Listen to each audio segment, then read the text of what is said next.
प्यारे बच्चों, आज दिनांक 12/5/2020 कक्षा 10 गणित के क्लास में आपका पुनः स्वागत है।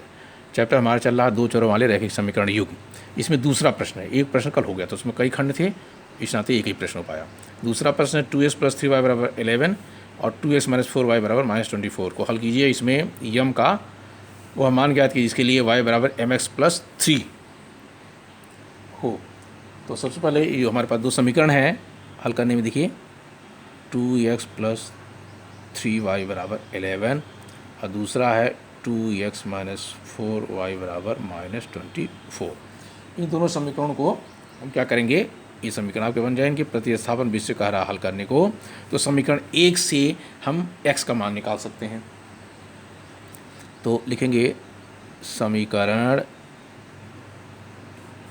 1 से x का मान। तो x का मान निकालने कैसे निकलेगा, 2x बराबर आएगा 11 - 3y। तो x बराबर आएगा 11 - 3y/2, ये x का मान निकलेगा। पुनः लिखेंगे अब x का मान।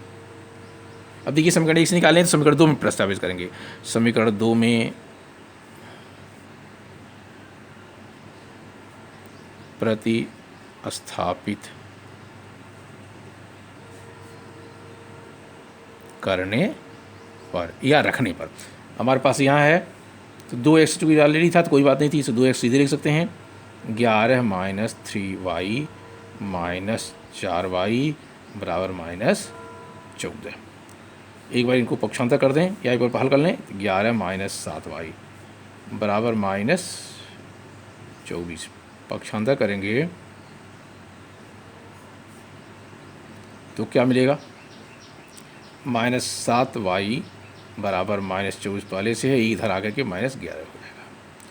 -7y = -35, y = -35/-7। दोनों चूँकि सेम चिन्ह है तो भाग होके आएगा 7×5 y का मान 5 आ गया। वो y का मान यहीं रख लीजिए या सीधे हम समीकरण 1 में रख दें, कहीं रख दें तो हमारा मान निकल जाएगा।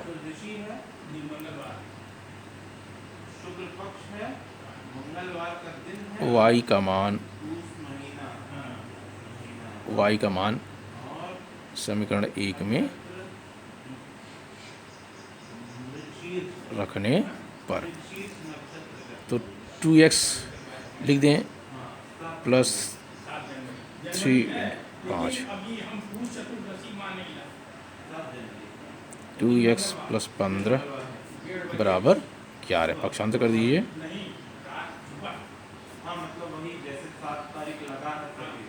2x = 11 ये गया, अब 15 चला जाएगा दूसरे साइड में -15। 2x = -4 आएगा तो x बराबर आएगा -4/2 = -2। अतः x = -2 और y = 5।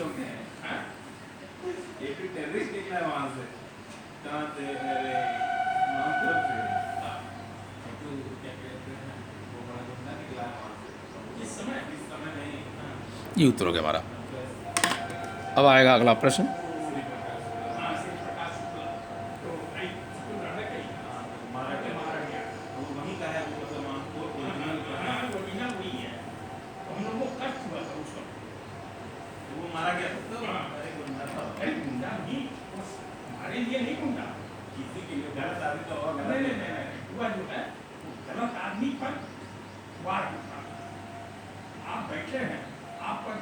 अगला प्रश्न है, अब देखिए निम्न समीकरण रैखिक समीकरण बनाइए, उनके हल प्रस्तावन कीजिए। तो अब यहाँ सीधे लिख दें कि निम्न का कई खंड है, इसमें एक दो खंड जो उपयोग होगा। निम्न का रैखिक समीकरण बनाइए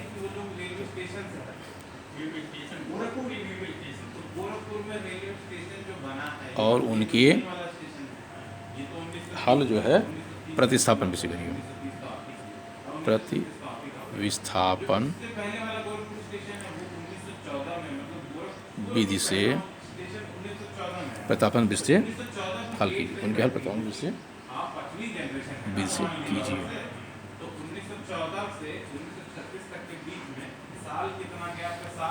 ये अब इसमें पहला खंड होगा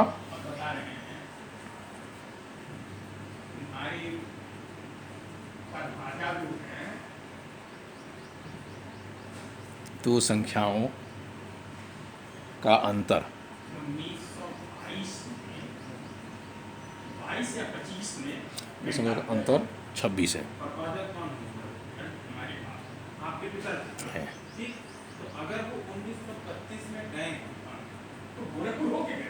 और एक संख्या दूसरी 3 गुनी और एक संख्या दूसरी से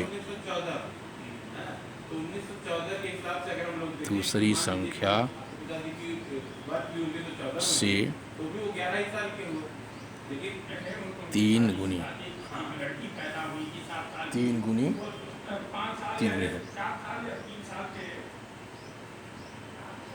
है। उन्हें क्या कीजिए।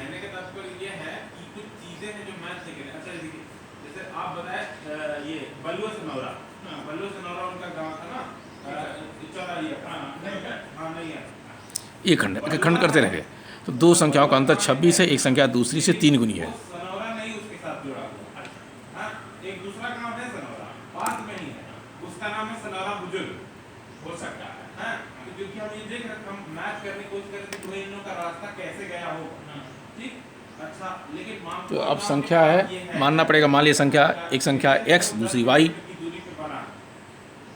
स्टेशन जो है वो 10 किलोमीटर दूरी पे है, लेकिन फिर वो टाइम मान लिया 1914 वाली डेट आ जाती है, एक संख्या x है दूसरी y है, मान लिया कहते हैं रेलवे स्टेशन नहीं था, जो भी कुछ हम लोग चर्चा में यही एक संख्या 5 जनरेशन पहले की बात है, कम से कम हम लोग 1800 में तथा 1800 में रेलवे स्टेशन दूसरी संख्या नहीं खुला था, 1870 में पुणे में खुला, ठीक है ना। एक संख्या x है दूसरी क्या है y। अब पहला जो कंडीशन लगता है कि एक संख्या दूसरी की 3 गुनी है,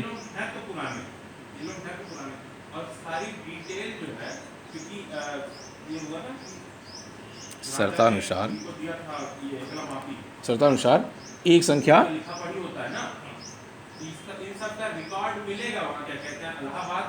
संख्या बराबर हो गई 3 गुणे दूसरी संख्या। तो इसमें हो गया एक संख्या हमारी हो गई x, दूसरी हो गई 3 गुणे y, यानी x बराबर 3y, एक समीकरण आपका हो गया। और दूसरा जो शर्त है पता है कि दो संख्याओं का अंतर 26 है, तो इसका मतलब कौन संख्या x और जो y है इनका जो डिफरेंस है वो 26 है, तो x माइनस वाई बराबर 26। द्वितीय शर्त से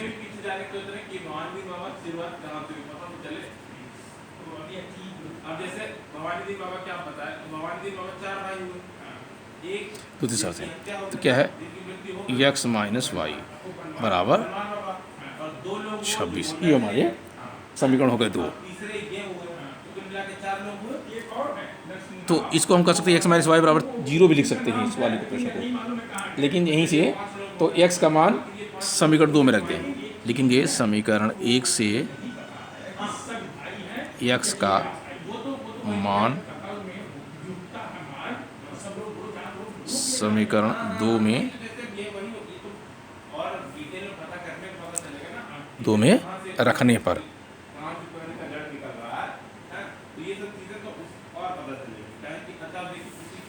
समीकरण 2 ये है x बराबर कितना भाई 3y, तो लिखेंगे 3y माइनस वाई बराबर 26। घटाएंगे तो क्या होगा 2y बराबर 26, y बराबर 26/2 बराबर ठीक है 13, y मान के लिख 13, तो x का मान निकालेंगे y का मान समीकरण 1 में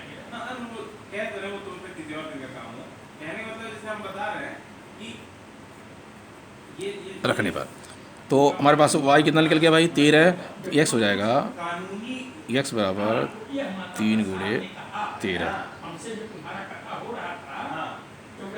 3 गुणे 39। तो x मान निकले हमारे 39 और y निकल गया, यानी एक संख्या हो गई हमारी, एक संख्या क्या हो गई,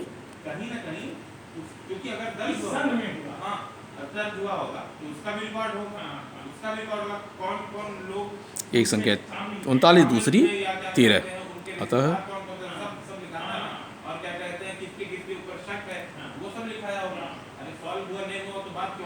13 तो हमारे प्रथम खंड हो गए।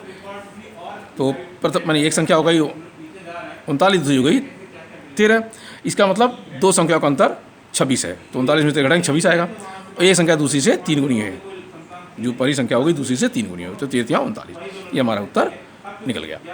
अब चलेंगे अगले खंड के लिए, दूसरा खंड।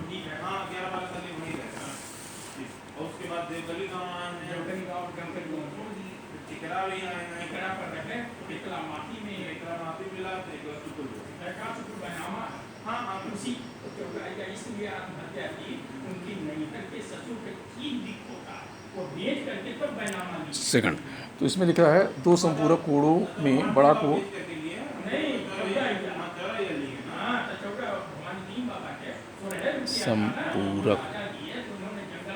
दो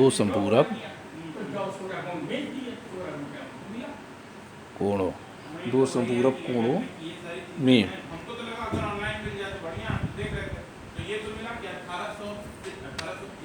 बड़ा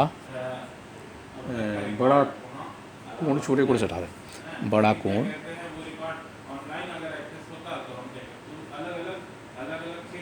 छोटे कोण से 18 अंश अधिक है।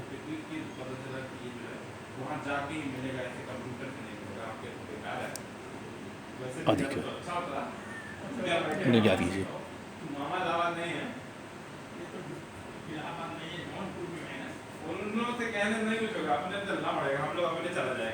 कीजिए। अब इसका हल देखिए, ये दो संपूरक जानते हैं क्या होता है, 180 अंश का कोण। तो मान लिया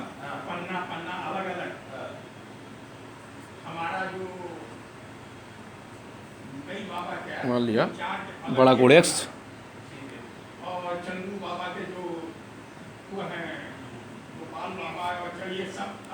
अंश तथा छोटा कोण y अंश, तो हो गया। तो प्रथम शर्त है,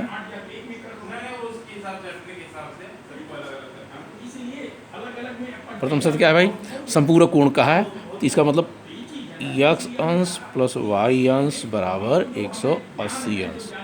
180 अंश क्या होता है, संपूरक कोणों का योग 180 अंश होता है। यहाँ लिख सकते हैं संपूरक कोणों का योग 180 अंश होता है।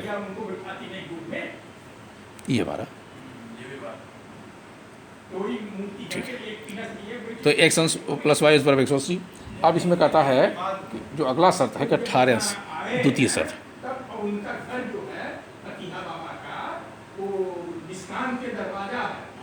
द्वितीय शर्त कहता क्या क्या, बड़ा कोण छोटे से 18 अधिक है, तो एक हो गया, ठीक है ना, ये छोटा कोण इससे 18 अधिक है, इसका मतलब छोटे में 18 जोड़ दीजिए, वरना बड़े में घटा दीजिए। अब इसको पक्षांतर कर लीजिए,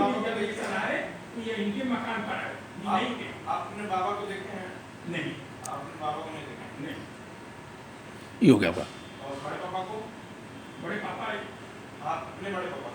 देखे हैं, उनका हम सेवा किए हैं, पिताजी को तो हम 3 साल के बाद हमारा उनका साथ छूटा। ये हो गया समीकरण। अब समीकरण 1 से वही निकाल लेंगे, x का मान निकाल लेंगे, 2 में रखेंगे, इस प्रकार प्रक्रिया कर सकते हैं। जब हम लोगों को छोड़ करके आए थे तो यहाँ फौजदारी कर ली। समीकरण 1 से यक्स का मान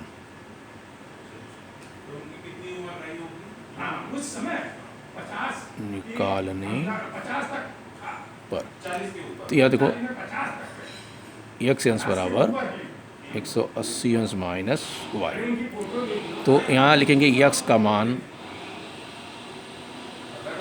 समीकरण 2 में रखने पर, तो एक्स हमारे पास कितना है वाई, ठीक, और माइनस वाई बराबर 18, पक्षांतर कर दीजिएगा तो पहले हल कर लीजिए 180 अंश माइनस 2y बराबर 18, अब पक्षांतर कर दीजिए पक्षांतर से,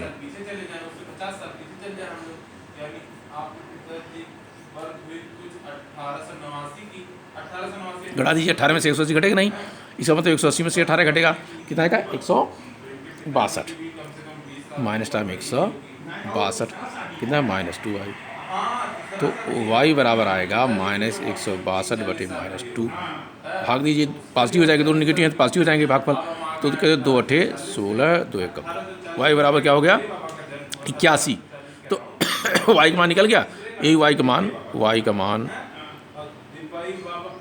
समीकरण 1 में रखने पर, कहीं से रख सकते, यहाँ भी रख सकते थे, वहाँ भी रख सकते थे, लेकिन समीकरण 1 में रख लीजिए, तो है x प्लस 81 बराबर 180, पुनः पक्षांतर कर लीजिए, तो x बराबर आएगा 180 अंश माइनस 81, घटा दीजिए 99 x मान कितना आएगा 99, अतः बड़ा कोण,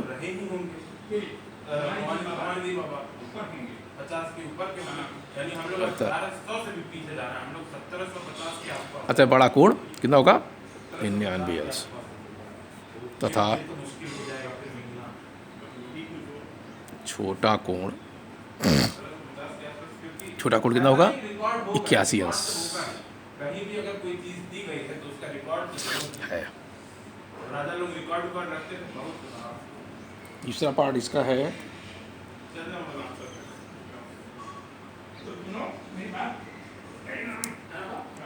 तीसरा, एक क्रिकेट टीम के कोच ने 7 बल्ले,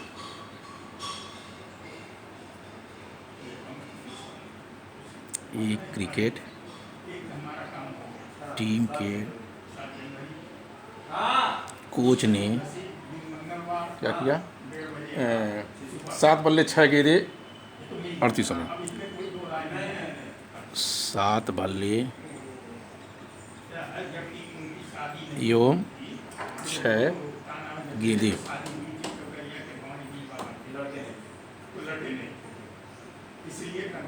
3800 रुपये में खरीदा,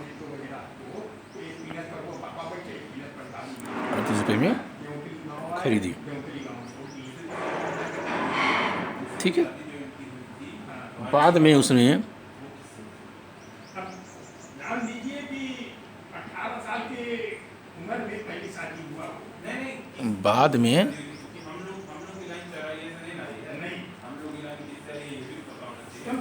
बाद में उसने 3 बल्ले 5 किए थे,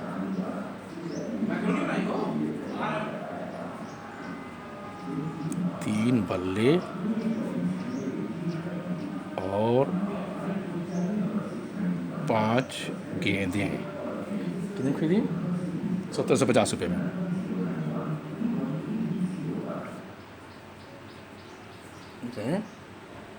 खरीदी।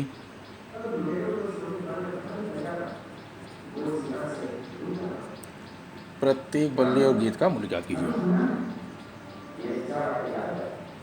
प्रत्येक बल्ले एवं गेंद का मूल्य ज्ञात करो। अच्छा, ये हो गया, अब हल कर लीजिए इसका। हम 3 दिन से परेशान हैं, नेट उठाना है, बाहर है, बाहर है, बाहर है, बाहर है, नेटवर्क